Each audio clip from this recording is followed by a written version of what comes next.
आप ठाकुर जी के चरणों में भी प्रणाम करें समरा सेठ के, तो भी आप कर्ज मुक्त हो सकते हैं। और होते हुए हमने देखा है, भाग्य बदलते हुए हमने देखा है, क्योंकि डूबते डूबते वे लोग तर गए जिनको समरिया सेठ का अरमान था, और तैरते तैरते वे लोग डूब गए जिनको खुद के ऊपर अरमान था। जिनको खुद के ऊपर अरमान था वो तो डूब गए, पर जिनको समरा सेठ के ऊपर भरोसा था वे तैर गए। तो अगर कर्ज है, आत्महत्या न करें। आत्मदेव आत्महत्या इसलिए कर रहा है कि संतान नहीं है, तो संतान नहीं हो तो आत्महत्या आप न करें। कोई मर जाने से बाल बच्चा थोड़ी हो जाता है। मन चाहा विवाह नहीं हुआ तो बालक बालिका ने निर्णय ले लिया और दोनों ने अपने आप को मिटा लिया, तो मर्या के बाद मन चाहा विवाह हो जाता है क्या? किसी भी समस्या का समाधान रेल के आगे कटना नहीं है।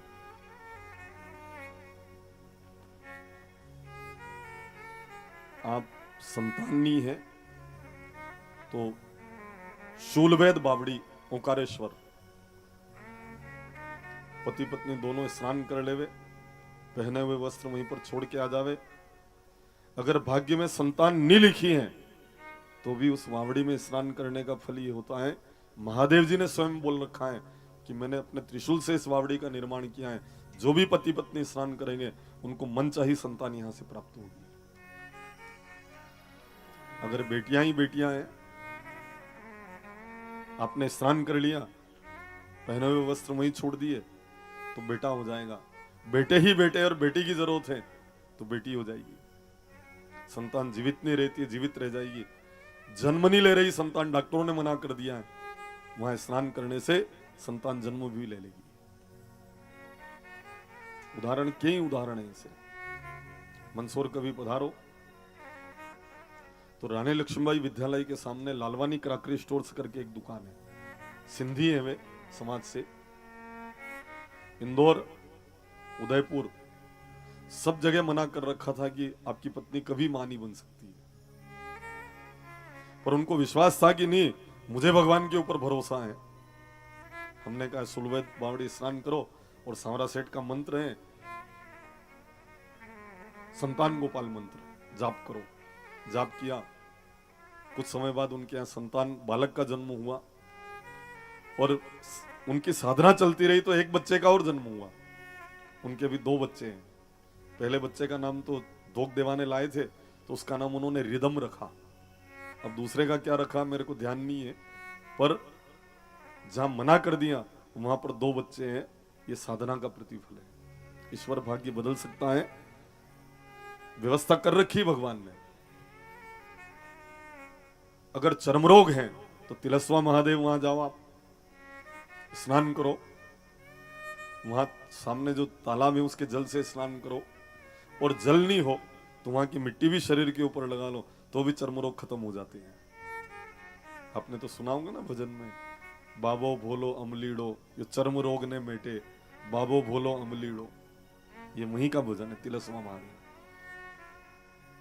अगर आंख संबंधी कोई परेशानी है तो सुला बाबा जी के स्थान पर 5 रविवार आप हाजिरी लगा दें तो आंख की बीमारी का समाधान वहां पर हो जाता है। अब तो रविवार के दिन वहां मेले जैसा हो जाता है, इतने लोग दर्शन के लिए जाते हैं। चांदी के नेत्र चढ़ाते, 1 ग्राम खाली चांदी के नेत्र खरीद कर वो चढ़ाते हैं।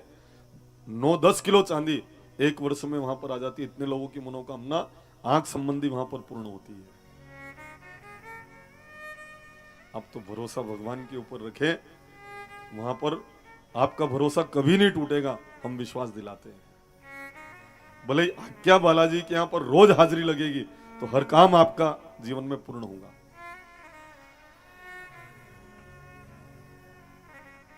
ये एसडीओ साहब बैठा नहीं, बीडीओ साहब, हाँ मुझे याद आया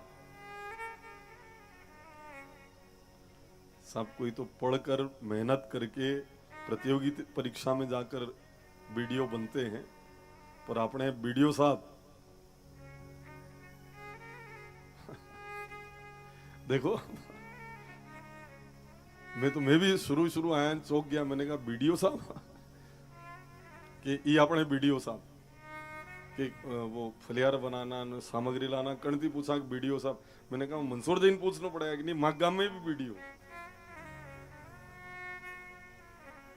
अगर हाजिरी रोज दरबार में लगी तो मान लेना कि हर कार्य उनके दरबार में पूर्ण हो जाया करते हैं। ये जो अच्छा है, आप तो यूं नहीं मानो तो यूं सोचो, किसी मित्र के पास आप रोज रोज जाओ, रोज रोज घंटों बिताओ, तो आपके जब जरूरत पड़े तो मित्र आपके पास आवे कि नहीं आवे, साथ दे कि नहीं दे। उसी तरह रोज मंदिर जाओ, मौका के ऊपर भगवान भी आपका काम साधने के लिए आ जाएगा। आपके तो कभी कभी चूक भी जाता है, समस्या यहाँ है। आप चूकने मत दो, चाहे परिस्थिति जैसी भी हो, पर भजन का काम जरूर होना चाहिए। भजन के मार्ग से लोग हटाएंगे भी सही आपको। जब ज्यादा ठंड पड़ेगी तो लोग यूं कह देंगे थर के जनोई को तार टूटी रही होगी, रेवा दे आज तो यहाँ पढ़नो नहीं जानो। इस तरह से लोग डिगाने की कोशिश करेंगे। चाहे जो भी परिस्थिति हो, पर मन स्थिति आपकी भगवान में लगनी चाहिए। आत्मदेव आत्महत्या के लिए प्रेरित होता है, एक सरोवर में जाकर उसमें कूद जाना चाहता है। योगी हाथ पकड़कर कहते हैं शरीर लक्षणों से आप ब्राह्मण दिखाई दे रहे हो, फिर आत्महत्या क्यों कर रहे हो? आत्मदेव ने कहा कोई बाल बच्चा नहीं इसलिए मैं मर रहा हूं। उन योगी ने कहा कि संसार में पूछ के आओ कौन बाल बच्चे वाला सुखी है। वो आत्मदेव आपसे भी आकर आज्ञा में पूछ ले कि क्या आप अपने बाल बच्चों से सुखी हो? उत्तर कई वेगाण को, जहां तक बच्चे का विवाह नहीं हुआ वहां तक तो बच्चे से सुखी हो सकते हो, पर लाड़ी आ गई न, लाड़ी के बच्चे हो गए, वणा आपके बच्चा थी, आप सुखी हो गई। अपने मालवा में कहावत है, मुच्छा नहीं आए वहां तक माड़ी रहा न, मुच्छ मरोड़े लाड़ी रहा। क्या आप अपनी संतान से सुखी हो? ये इतना जटिल प्रश्न है कि इसका उत्तर आप नहीं दे सकते, और दे दो तो उलझन में पड़ सकते हो। अगर आप कह दो कि हम अपनी संतान से सुखी हैं तो आप झूठ बोल रहे हो, और अगर आप कह दो कि हम दुखी हैं, न छोरा छोरी यहाँ बैठा हुआ कह रहा था फांसी पर लट गई रहा, मैं वहां कथा में कह रहा था मैं दुखी। क्या दुख दिया हमने आपको? ये नई उलझन खड़ी हो जाएगी। पर पुत्र 4 प्रकार के होते हैं। आपके पुत्र कौन सी कैटेगरी में आते हैं आप देखना। दुनिया में पुत्र 4 ही प्रकार के होते हैं। कौन कौन से 4 प्रकार हैं? एक तो होता है सेवक पुत्र, जो जिंदगी भर केवल अपने माता पिता की सेवा करे, वो होते हैं सेवक पुत्र। एक होते हैं ऋणानुबंधी पुत्र, आपने पिछले जन्म में उनकी सेवा करी थी, इस जन्म में आपका बेटा बनकर आपकी सेवा करे, वो कहलाते ऋणानुबंधी पुत्र। एक होता है शत्रु पुत्र, आपने पिछले जन्म में उसको रुलाया था, इस जन्म में आपके रुदन का कारण जो बन रहा है वो बेटा बनकर भी, वो होता है शत्रु पुत्र। और एक होता है उदासीन पुत्र। उदासीन पुत्र वो पुत्र होते हैं विवाह से पहले खूब माँ बाप की सेवा करे, और विवाह होते ही माँ बाप से कुछ भी खैर खबर नहीं रहनी पूछे, वो होते हैं उदासीन पुत्र। तो अबार कणमे का वैर्य छोरा छोरी, ये आप स्वयं विचार कर लेना। उदासीन पुत्र, ये 4 प्रकार के पुत्र होते हैं। इसलिए तो पुत्र की कामना मत कर। अगर सेवक पुत्र नहीं हुआ और शत्रु पुत्र हो गया, तेरे को दुखी होना पड़ेगा। आत्मदेव ने कहा महाराज मैं ज्ञान नहीं सुनना चाहता, बेटा दे सकते हो तो दो, नहीं तो मैं तो ये कूदा नदी में जैसे मर के महाराज के ऊपर उपकार कर रहा हूं। योगी ने एक फल अभिमंत्रित करके दिया और कहा महाराज आप इस फल को अपनी पत्नी को खिलाना, निश्चित तुम्हारे संतान हो जाएगी। ये फल ले जाकर अपनी पत्नी को देता है और जाकर अपनी पत्नी से कहता है अरे भाग्यवान, इस फल को तुम खा लेना हो, इससे जरूर अपने यहां संतान हो जाएगी। 7 जन्म तक संतान होने का योग नहीं है, पर इसी जन्म में संतान हो जाएगी। मतलब समझ रहे हैं आप? कथा एक बात सिखा रही है कि भाग्य को बदला जा सकता है। 7 जन्म में भी नहीं लिखा हो, वो इसी जन्म में आप लिखवा सकते हो।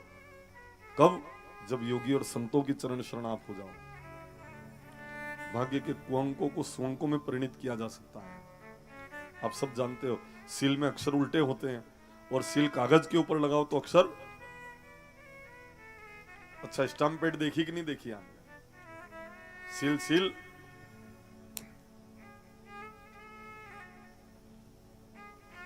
उसमें कभी उल्टी करके आप देखना उस सील को, तो जितने भी अक्षर हैं वो उसमें उल्टे लिखे हुए हैं, और कागज के ऊपर लगाओ तो अक्षर सीधे हो जाते हैं।